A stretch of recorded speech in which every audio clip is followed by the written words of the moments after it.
Hey everyone, Alex here, and today I'm going to be doing something a little bit different. Today I'm actually going to be starting a new series that I call Vernacular Japanese, the Japanese they don't teach you in the textbook.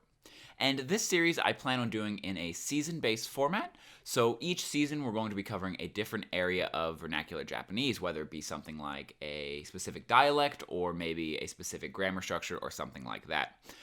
The first season, this season, what I'm basically going to be talking about is the Kansai Dialect, or Kansai-ben.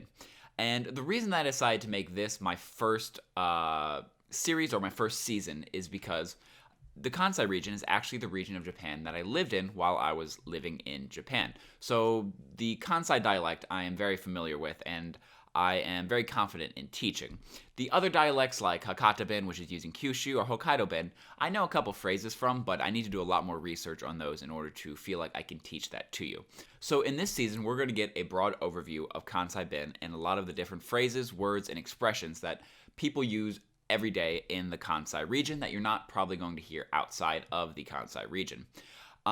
This first video here is just going to be an overview of Kansai-ben and the Kansai dialect so you know what to expect, where to use it, and all the nuances of that. In the next lesson, we'll start with going over some Kansai words, and we'll go from there. I'm expecting this series to maybe be 12 or 13 episodes, depending on the format and how I kind of want to play with the episodes. So let's get started right away. Let's go ahead and dive into an overview of Kansai-ben. So what is Kansai-ben? Well, Kansai-ben, or Kansai dialect, is the dialect that is used in the Kansai region of Japan. For those of you who don't know where that is the region that includes the cities of Osaka, Kyoto, Nara, Kobe, basically those big cities in the center of Japan.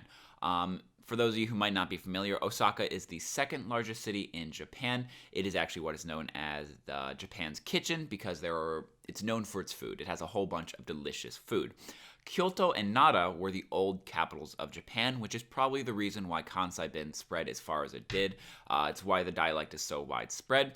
Generally, capitals have this influence where people who are living outside of the capital want to speak like the capital people. Why? Well, because generally the richest people, the most important people are living in the capital. So everyone who's not living there wants to sound like they're from the capital. They want to sound like they're rich. They want to sound like they're famous and important and stuff like that.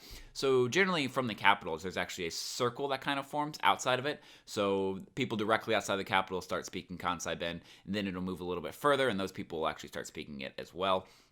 And it creates this circle effect. But then when the capital is moved over to Edo, which is now Tokyo, that circle effect probably died down and slowed. So Kansai-ben didn't spread any further than that. So it's where it is right now. Just in case you're curious, there are even more specific bens related to the city. There is a Kyoto-ben and there is an Osaka-ben, which is basically Kansai-ben but has a little bit has some tweaks to it based on those specific areas. So this dialect is actually what is known as a comedy dialect in Japan. The reason being is that a lot of comedians in Japan come from Osaka and therefore speak a lot of Kansai-ben.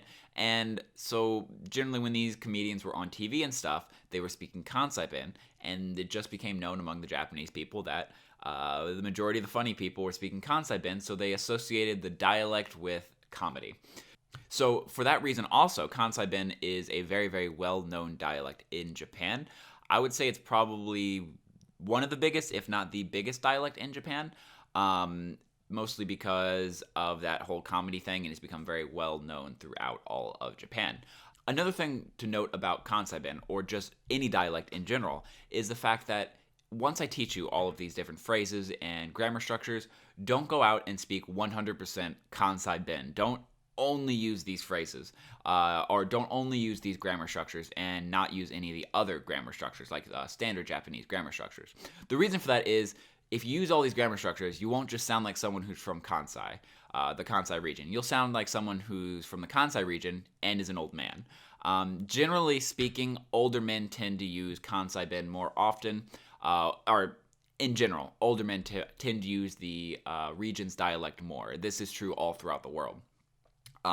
So if you use every phrase Kansai-ben, Kansai-ben, Kansai-ben, you're going to sound very old and very much like a middle-aged man or older.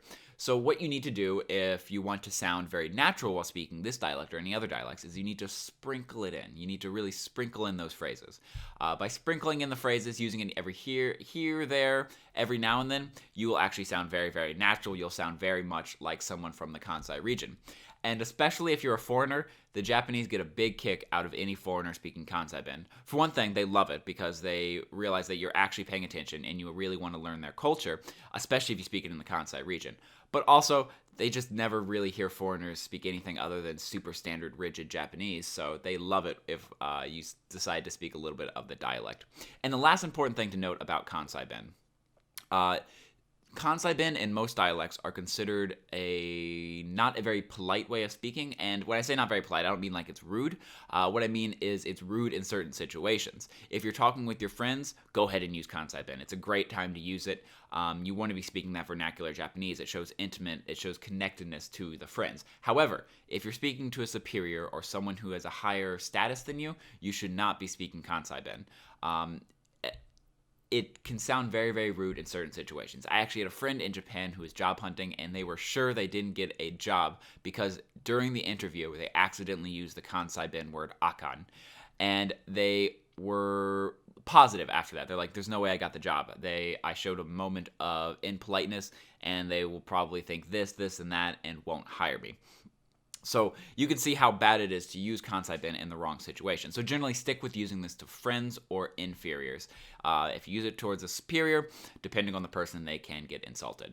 And that is going to do it for the overview of Kansai-ben. Like I said, in the next lesson, we're going to actually cover some Kansai-ben words or specific words that are used in the Kansai region that have that very, very Kansai-ben feeling. Okay, I'll see you in the next episode, everyone. All right, see ya.